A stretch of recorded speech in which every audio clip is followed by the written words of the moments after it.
గురుగారు, మీనరాశి వారికి ఈ వారం ఏ విధంగా ఉండబోతోంది? మీనరాశి వారికి కేవలం ఒక్క గ్రహమే యోగిస్తోంది తల్లి. పంచమంలో శుక్రుడు. శుక్రగ్రహానుగ్రహం వల్ల ఆర్థిక స్థితి మెరుగవుతుంది.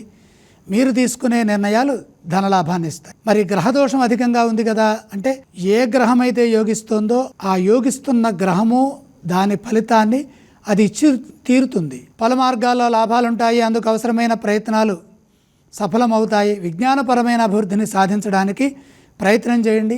విజ్ఞానపరమైన అభివృద్ధిని సాధించడం ద్వారా మీ ఆశయాలు క్రమంగా ఒక్కొక్కటిగా నెరవేరుతాయి. మనోబలంతో కృషి చేయండి, విజయం వరిస్తుంది.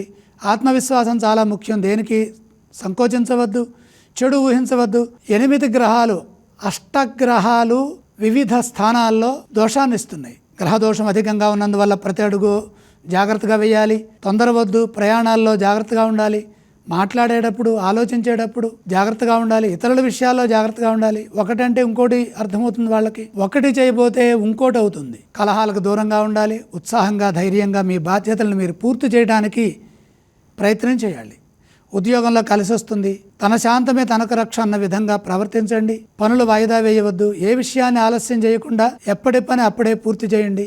సంఘర్షణ, సంకోచము, ఉద్వేగము ఇలాంటివి లేకుండా చూసుకోండి. 1-2 సార్లు ఆలోచించి పనిచేయడం ద్వారా ఎటువంటి ఇబ్బంది ఉండదు.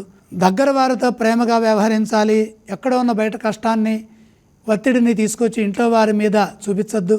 ఇంట్లో వారితో ప్రేమగా ఉండటం మంచిది. వ్యాపారంలో సకాలంలో పనులు చేయండి. సాహసోపేతమైన నిర్ణయాలు తీసుకోబోయే ముందు 1-2 సార్లు ఆలోచించండి. నూతన ప్రయత్నాల్లో శ్రద్ధ పెంచాలి. వ్యాపారంలో నష్టం రాకుండా శాంతంగా పని చేస్తే సరిపోతుంది. ఈ రాశి వారు ఏ స్తోత్రాన్ని పఠించాలో తెలియజేస్తారా గురుగారు?